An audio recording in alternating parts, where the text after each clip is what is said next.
esta casa, onde somos acolhidos com muito carinho. Na manhã de hoje, vamos abordar o tema consciência. No Livro dos Espíritos, questão 621, Kardec pergunta: onde está escrita a lei de Deus? E os Espíritos sabiamente respondem: na consciência. Portanto, ao deixarmos o invólucro carnal, não encontraremos um tribunal a nos julgar. Seremos atraídos, estaremos em sintonia com aqueles espíritos que pensam como nós. Porque enquanto na Terra, na condição de encarnados, existe a diversidade, nós estamos em contato com espíritos, com almas, encarnadas, evoluídas e outros que ainda engatinham. Aqui a diversidade. Muitas vezes, em um mesmo lar, nós encontramos seres com uma certa evolução e outros que permanecem à retaguarda. Chegando ao mundo espiritual, nós nos ligaremos, nos uniremos àqueles que pensam e sentem como nós mesmos. Portanto, aqui a diversidade. Estamos em contato com todos os níveis de evolução. Embora no planeta Terra, aquilo que se adapta ao nosso meio, é óbvio, é um planeta ainda de provas e expiações, a caminho da regeneração. Ainda predomina o mal, mas estamos nesse contato com a diversidade. No mundo espiritual, a sintonia. Os iguais vão se procurar. E nós seremos julgados, absolvidos ou condenados por esse tribunal, que é a consciência. Portanto, está em nós mesmos o julgamento das palavras, pensamentos e ações que vivenciamos em nosso dia a dia. Iremos ao encontro de nós mesmos, daquilo que plantamos. Se a lei de Deus está escrita na consciência, como complemento, Kardec pergunta: por que Deus teria enviado espíritos, baluartes, para nos trazerem novamente os ensinamentos das leis divinas? Se essa lei está em nós próprios, qual a necessidade dos espíritos virem e trazerem à humanidade os esclarecimentos sobre a doutrina do amor, da caridade, do respeito ao próximo? E os espíritos respondem que nós nos esquecemos, negligenciamos essa lei e assim Deus envia espíritos já evoluídos, e o maior exemplo, sem dúvida, é Jesus, que veio à Terra para novamente nos lembrar que precisamos estar atentos a tudo que pensamos, falamos e praticamos, porque colheremos de acordo com a semeadura. No livro Libertação, psicografia do nosso querido Chico, André Luiz deixa muito claro que aqueles espíritos ainda inferiores, aqueles espíritos que muitas vezes perturbam, assediam, incomodam a outros espíritos, alguns na condição até de hipnotizadores, só agem dessa forma porque encontram nesses espíritos a matriz necessária, que é a consciência culpada. Ou seja, quando nós deixarmos os corpos, quando nós partirmos deste orbe, da condição de encarnados para espíritos, só seremos perseguidos, maltratados por espíritos inferiores, se houver em nós essa matriz, que é a consciência devedora, a culpa, o sentimento de ter cometido erros, delitos. Percebamos que é sempre a consciência a matriz de tudo. Assim sendo, os princípios que encontramos no Evangelho de Jesus, esses princípios que norteiam a nossa jornada terrestre, são fundamentais para que tenhamos equilíbrio, saúde psíquica, emocional, espiritual. Se quisermos partir do plano terra em melhores condições, vivenciemos o amor, pratiquemos a caridade, sejamos benevolentes para com todos, independente das possíveis agressões que venhamos a sofrer. Sejamos tolerantes, compreensivos, fraternos. Esta é a mensagem do Cristo, é a mensagem do Evangelho de Jesus, para o nosso próprio bem, para o nosso crescimento espiritual. Na questão 833, Kardec pergunta se há no homem alguma coisa que escapa a todo constrangimento e pela qual ele desfruta de uma liberdade absoluta.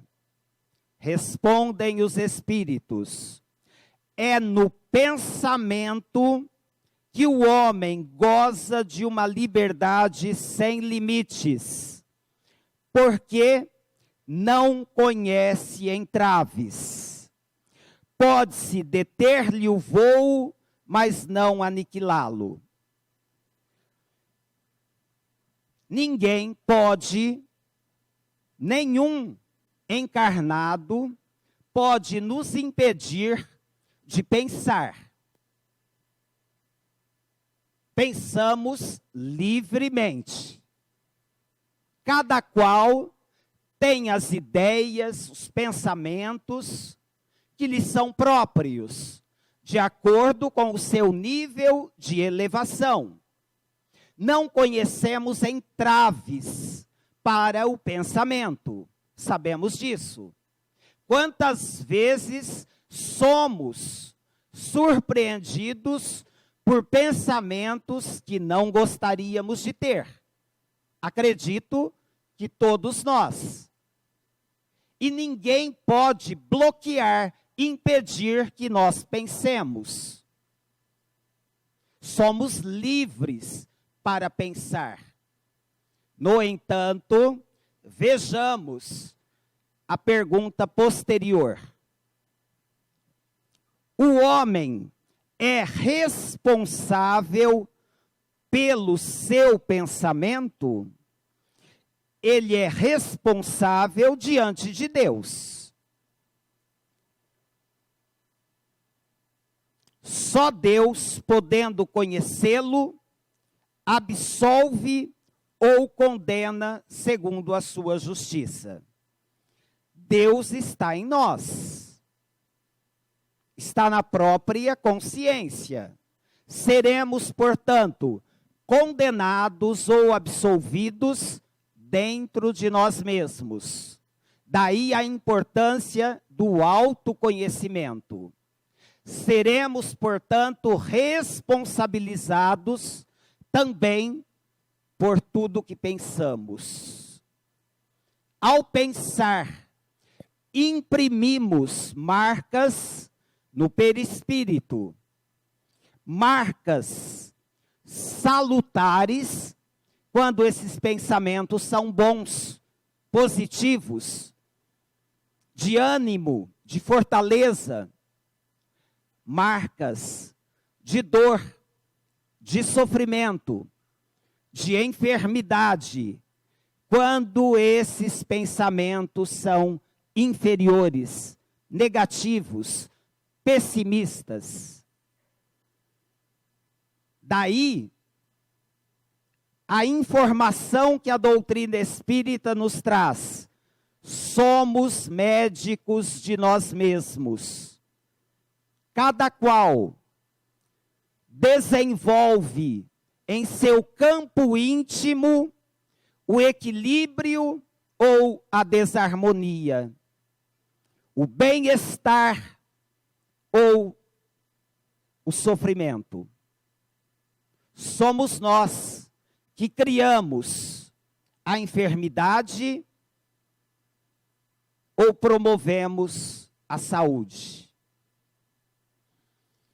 É óbvio que ao reencarnarmos, trouxemos um programa a ser cumprido. Há um programa reencarnatório delineado em razão dos nossos débitos e créditos, dos valores amealhados em existências anteriores. Sem dúvida.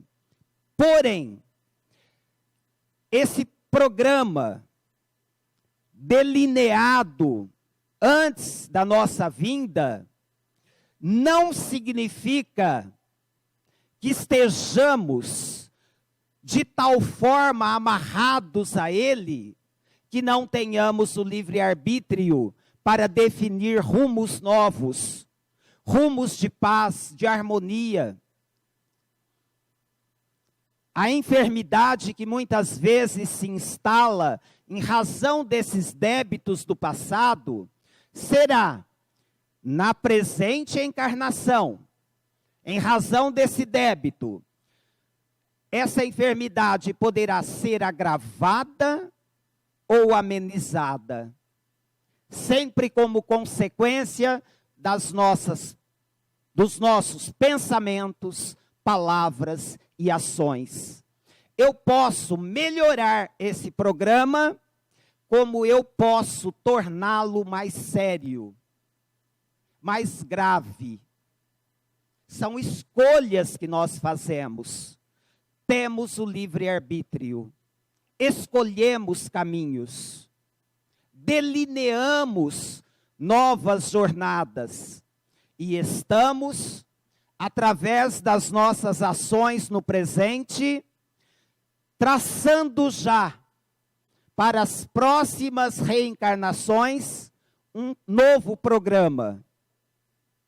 Um novo programa. Como será ele? Depende de cada um de nós. Daquilo que fizermos com os recursos que a vida nos dá. Com esse patrimônio maravilhoso que Deus nos concedeu. O corpo físico, a inteligência, braços e pernas perfeitos, olhos, ouvidos, recursos financeiros e tantos outros talentos que o Pai nos concede para a nossa jornada terrestre. na questão 835 de O Livro dos Espíritos, a liberdade de consciência é uma consequência da liberdade de pensamento? E os Espíritos nos esclarecem que a consciência é um pensamento íntimo. A consciência é um pensamento íntimo que pertence ao homem como todos os outros pensamentos. É a bússola, é a diretriz, é ela que nos mostra os caminhos a serem trilhados, é ela que nos aponta os erros que estamos cometendo. Porque, principalmente nós que já temos algum entendimento, quando agimos de forma errada, não é nem equivocada. O equívoco é um engano.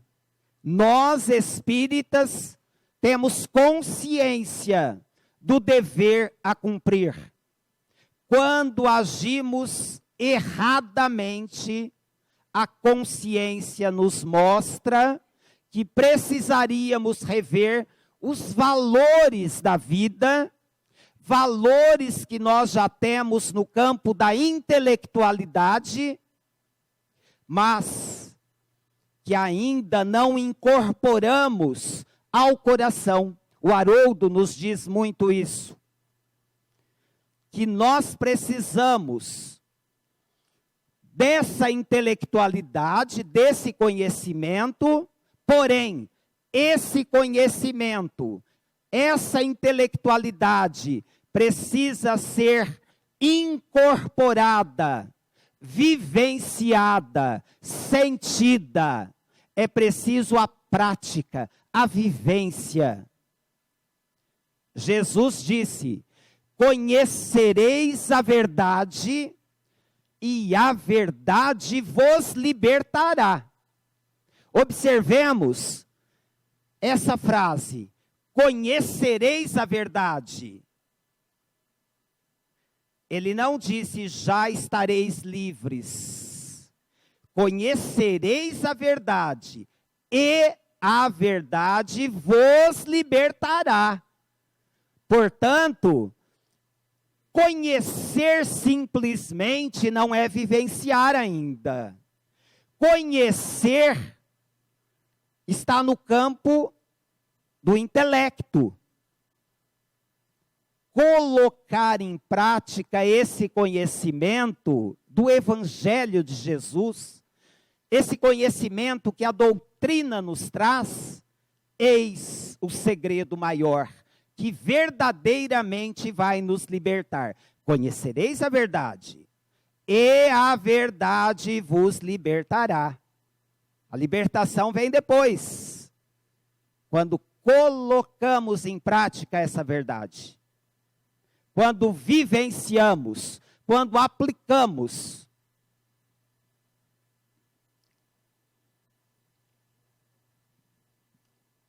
No 8º capítulo do livro Lázaro Redivivo, o irmão X, através da psicografia do nosso inesquecível Chico, capítulo denominado Conquista e Liberdade. Eu vou pedir licença para ler pequenos trechos desse capítulo e posteriormente estaremos comentando. O homem, enquanto na experiência carnal, raramente se preocupa com a conquista de si mesmo.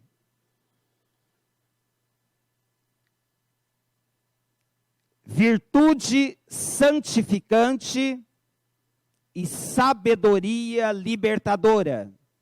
Enquanto estamos na carne, raramente nós nos preocupamos com a conquista de nós mesmos, que é a virtude santificante e sabedoria libertadora. Quando eu li esse trecho, e eu me dirijo a Rosalina, minha professora, né, do Kardec, porque aos sábados nós viemos durante muitos anos, virtude santificante, sabedoria libertadora. Quais são as duas asas simbólicas da nossa evolução? Ciência, tecnologia, conhecimentos teóricos de uma forma geral, e as virtudes, e a moral. Portanto, virtude santificante e sabedoria libertadora, as duas asas, né? A virtude, a moral e o conhecimento. Olhem o que o que o irmão X nos traz no livro Lázaro Redivivo. E é por isso que no retorno à vida espiritual, o homem penetra no pórtico do túmulo como grande desesperado, lastimando a perda do instrumento físico. Meu Deus, eu poderia ter feito muito mais. Eu me enganei. Eu só me preocupei em acumular. E ele prossegue. A morte esperará todas as criaturas em seu campo de verdade, e ao influxo de sua luz, devemos restituir ao mundo todos os patrimônios exteriores que amontoamos em nossa mania de conquista ao inverso. São palavras do irmão X, na íntegra. Devolveremos tudo o que nós amontoamos, acumulamos em nossa mania de juntar, acumular, amontoar ao inverso. Ao inverso. Eu quero ter um carro novo. Para quê? Para mim. Mas eu não poderia usá-lo também para socorrer ao meu irmão de caminhada? Eu quero um emprego melhor. Quero ganhar muito mais. Para quê? Para atender às necessidades da minha família. Só da minha família consanguínea? Está aí o exemplo do acúmulo ao inverso. Nós queremos números, não nos preocupamos com a qualidade. E é preciso reavaliar, porque na realidade nós só levaremos aquilo que não vemos. Carro, as roupas, os bens todos ficam. Nós levaremos a bondade, a retidão, a consciência tranquila, o dever cumprido, retamente cumprido. Ou levaremos as manchas, as nódoas, as desarmonias que promovemos em nós mesmos. É isso que verdadeiramente levaremos, porque até o corpo físico deixaremos para trás.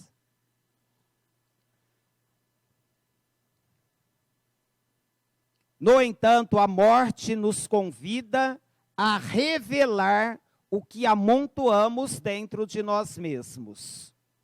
Terá bastante força a palavra dos mortos para despertar a consciência dos vivos?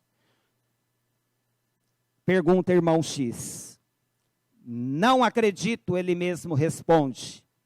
Mas, se Jesus, que é o divino Senhor da humanidade, continua semeando a verdade e o bem, por que nós não faríamos o mesmo? Se Jesus, que é perfeito, esse Espírito maravilhoso, continua, embora não seja também muitas vezes ouvido, porque fugimos dos valores espirituais e nos entregamos a tudo que é matéria, a tudo que satisfaz os nossos sentidos grosseiros. Se Jesus continua, por que nós vamos cruzar os braços? Continuemos semeando, espargindo a boa nova, para que outros irmãos possam converter-se. Não o converter-se no aspecto religioso, mas a mudança íntima.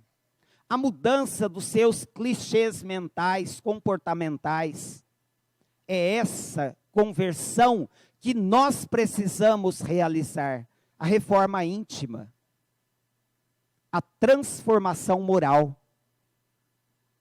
Não nos preocupemos com números, preocupemo-nos com a qualidade de vida, com a verdadeira qualidade de vida, que é no campo espiritual acima de tudo.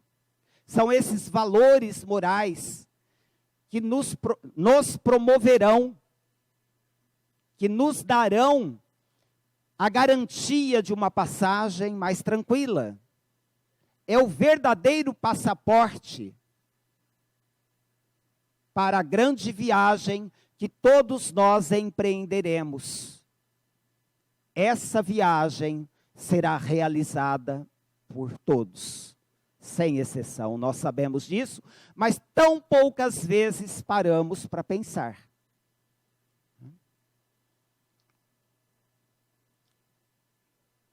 Bias, o sublime cidadão de Priena, viveu para a bondade e a sabedoria, no serviço aos semelhantes. Filósofo eminente e sábio generoso. Era o amigo de todas as classes e nunca se escravizara às posses efêmeras, passageiras, nem conspurcara a consciência ouvindo as sugestões do mal. Quando os soldados de Ciro ameaçavam a cidade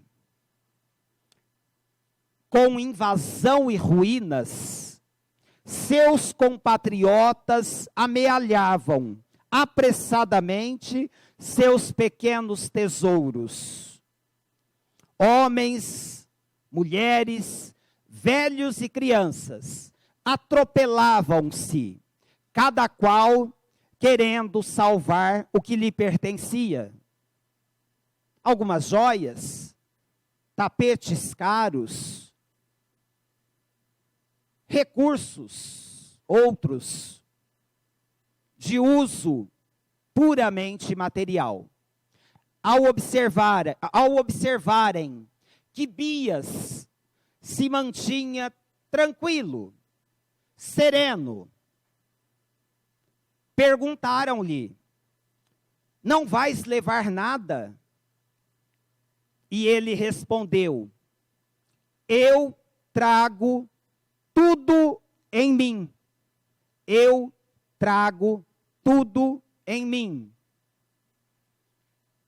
A que ele estaria se referindo? Diz o irmão X. Guardava o nobre cidadão os patrimônios inalienáveis, bondade, retidão e inteligência. alguém poderia tirar-lhe a bondade, a retidão, a inteligência? Ainda que tudo fosse saqueado, ainda que a sua vida física fosse ameaçada, ainda que lhe tirassem essa possibilidade, em razão dessa invasão, o essencial estava com ele: a bondade, a retidão e a inteligência. E é isso que nós levaremos. Somente isso.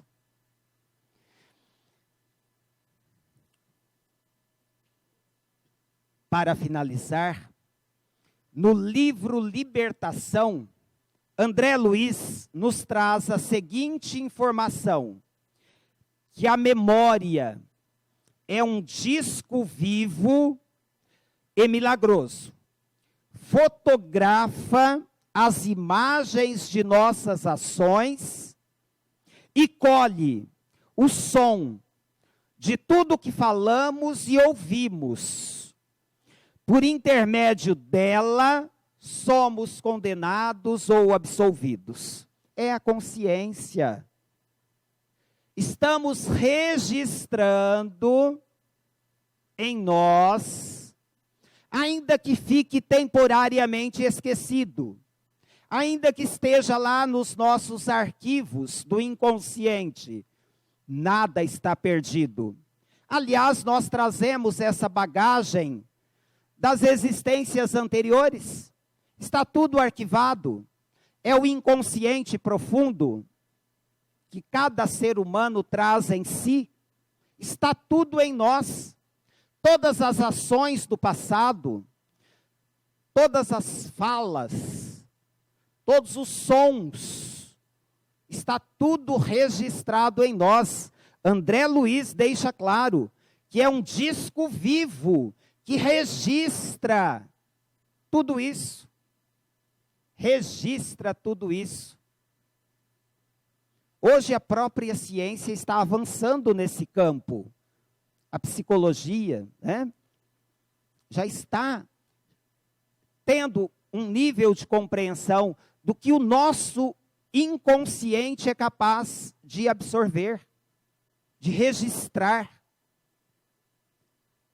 Por exemplo, nesse momento, é natural que vocês estejam me ouvindo, registrando o que eu estou falando, mas também é certo que muitas outras ocorrências aqui estão sendo registradas, não pelo consciente, mas pelo inconsciente. Está sendo registrado. Olha, que maravilha trazemos em nós, que dádiva, e ainda nos deixamos levar pelo desânimo, pela revolta, pelo desespero, quando temos tantos recursos em nós mesmos.